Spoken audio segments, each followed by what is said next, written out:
Sos here. This is a video lesson for Python programming. Proximity GUI.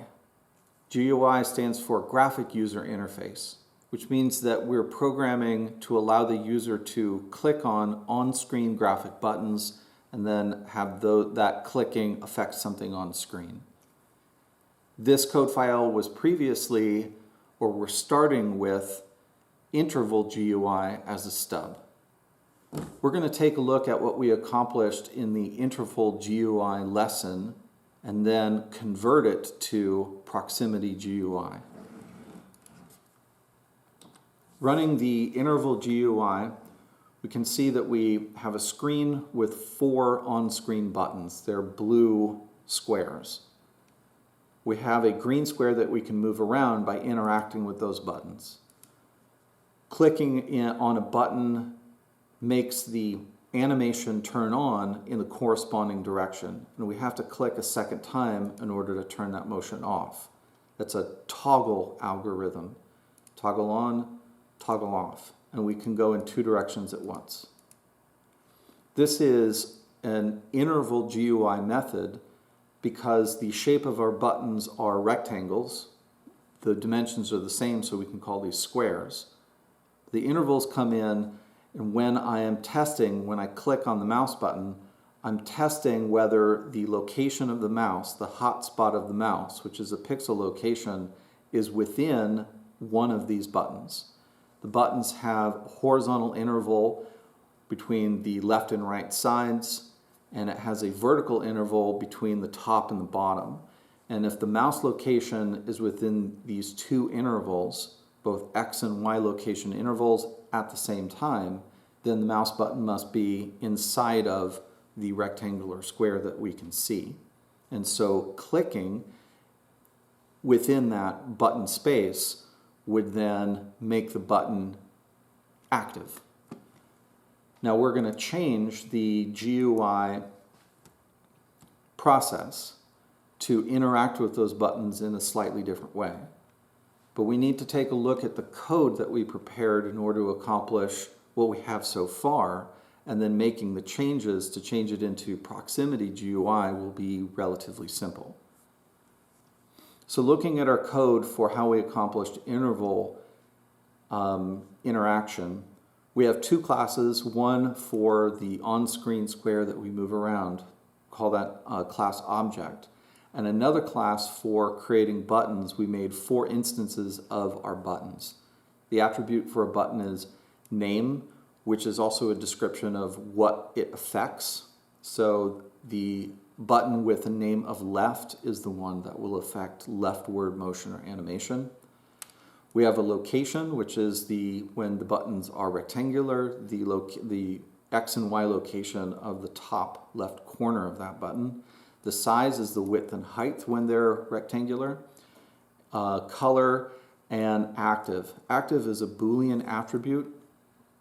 We're using this when active is false, then the button is having no effect on the motion. When the button's active attribute is true, we can think of it as the button is turned on. And so when it's active, then that button is affecting the motion.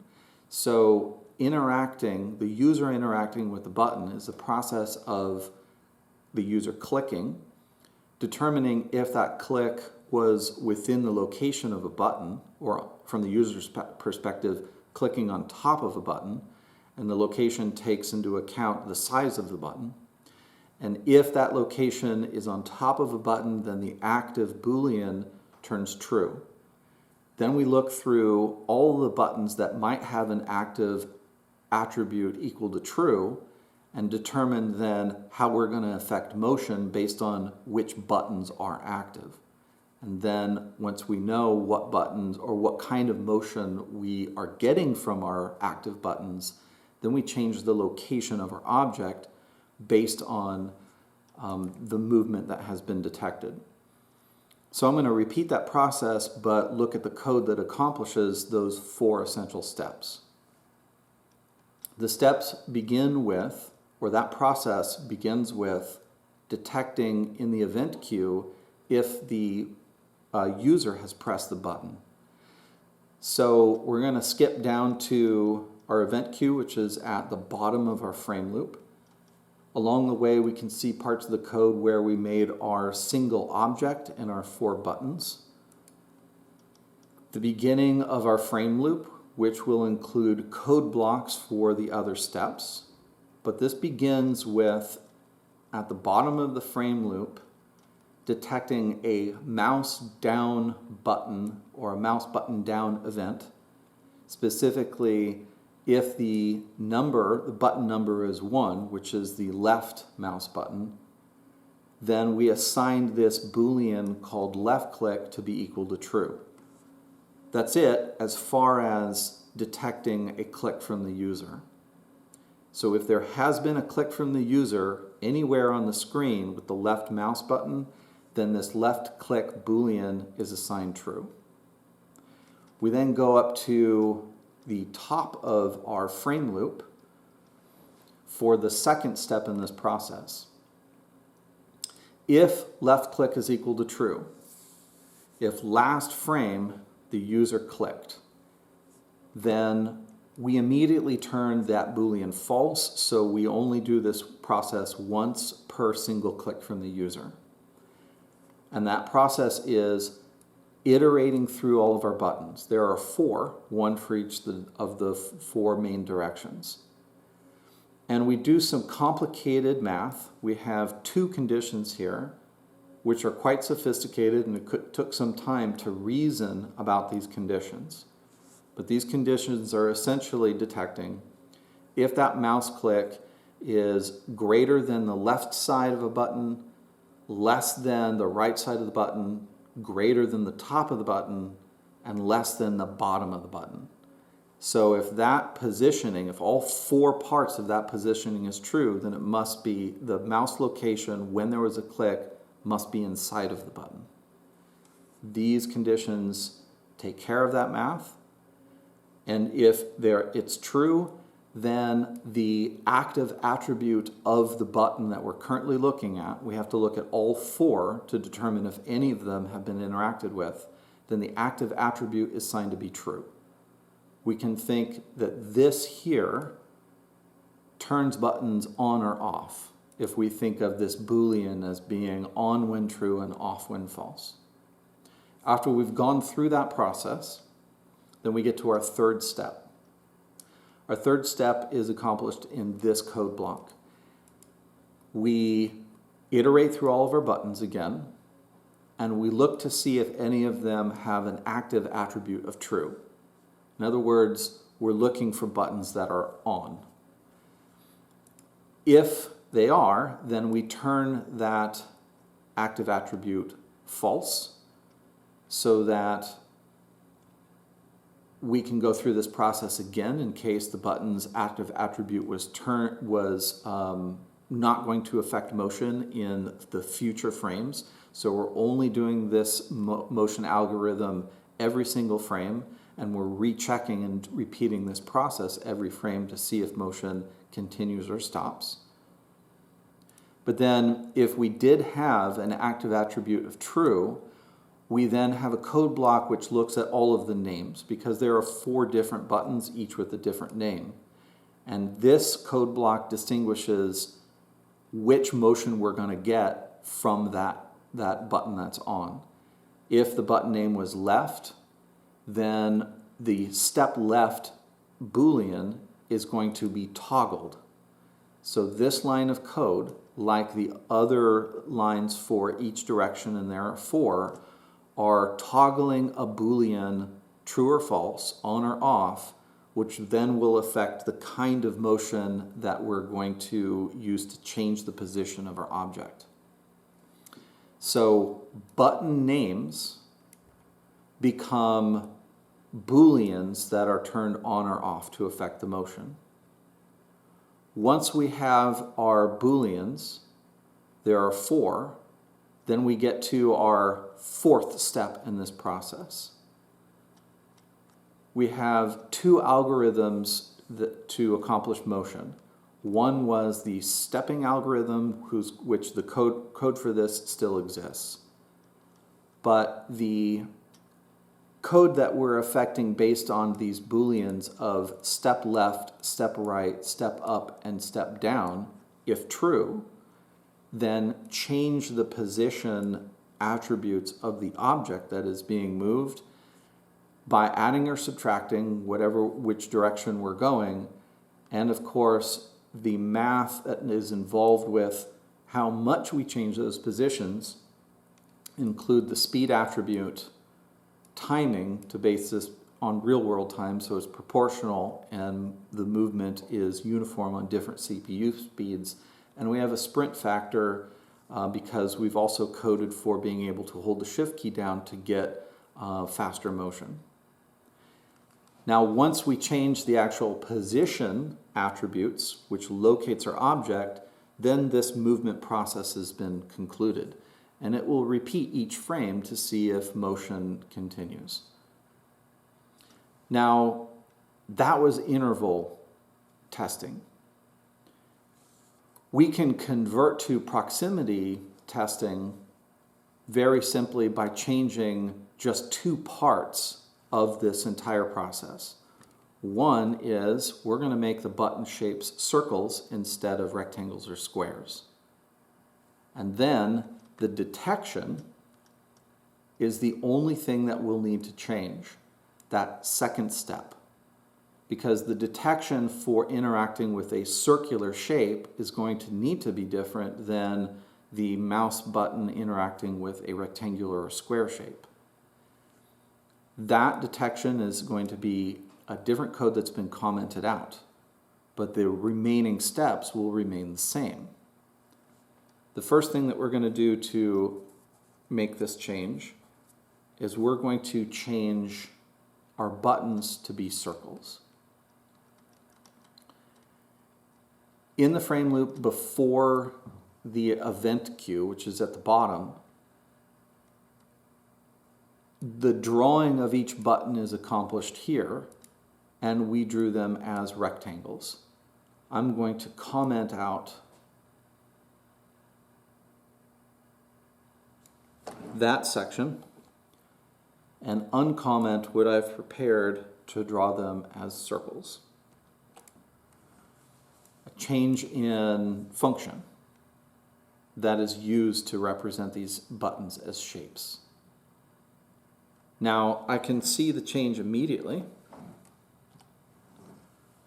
I still create the buttons.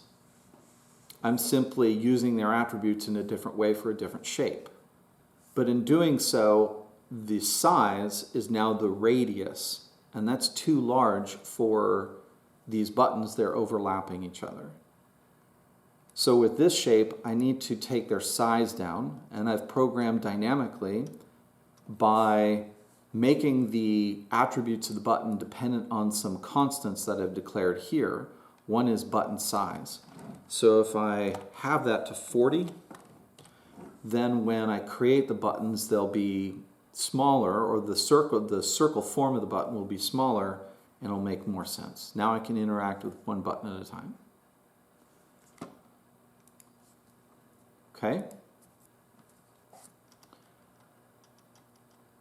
The other change I'm going to make is changing this for testing for intervals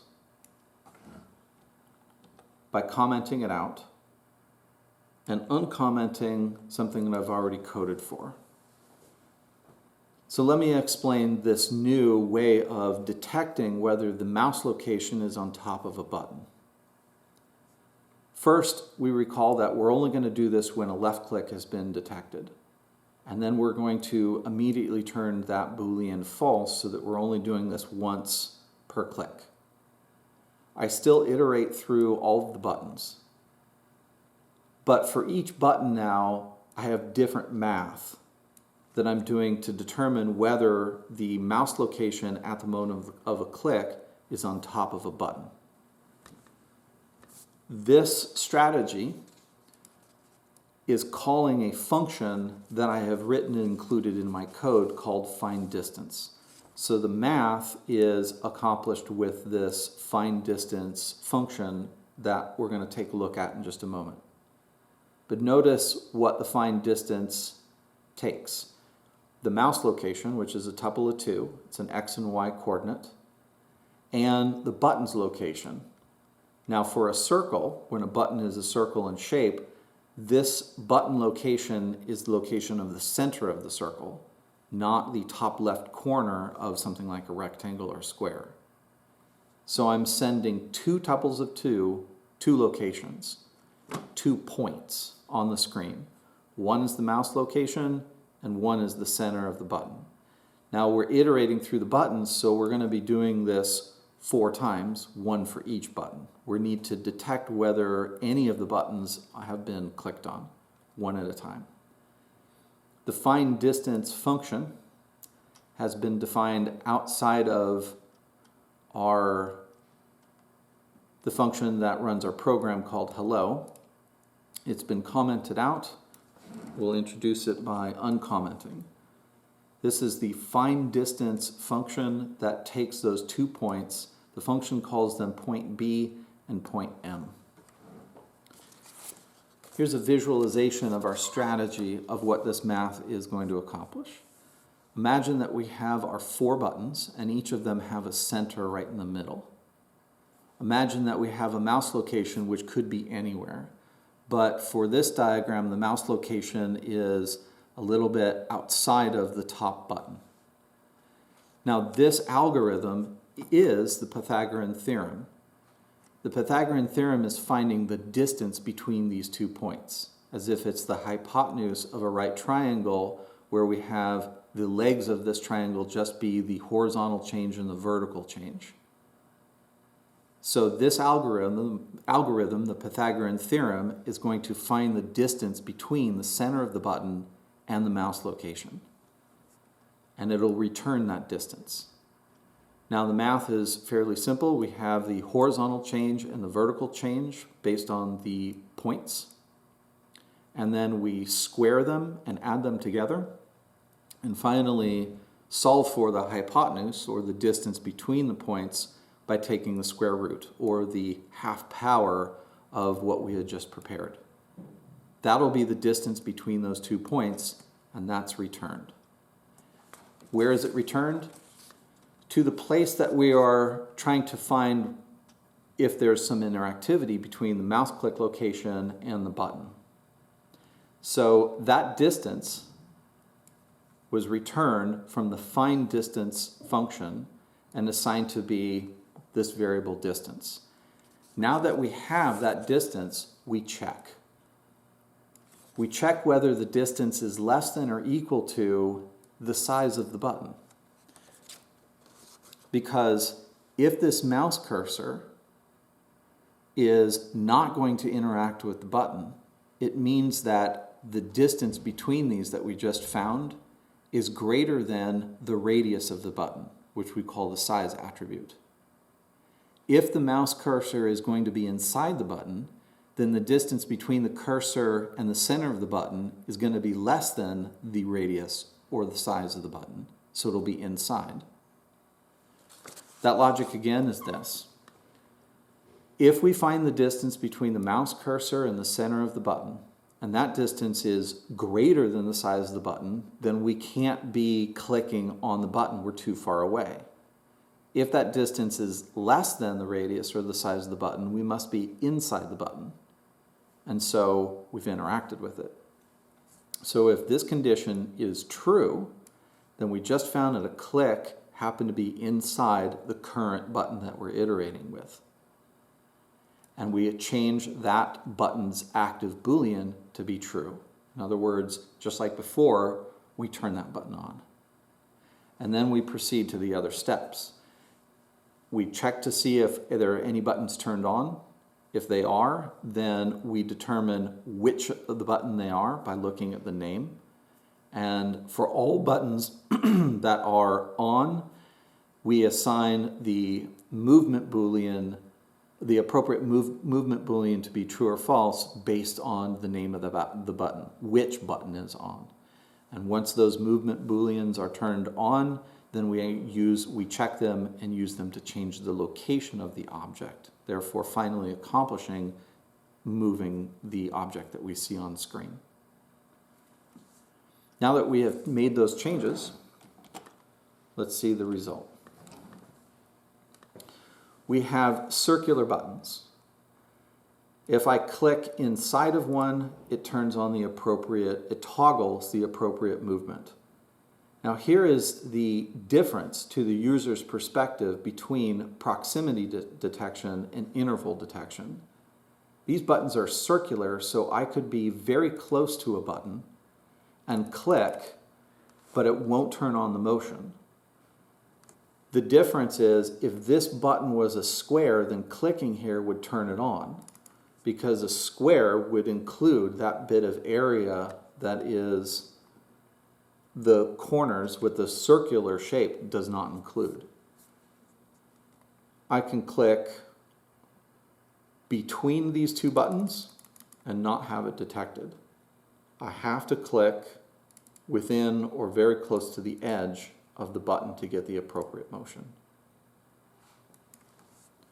The math for proximity detection is a little simpler than interval detection, but most or many on-screen objects are rectangular in nature, especially buttons.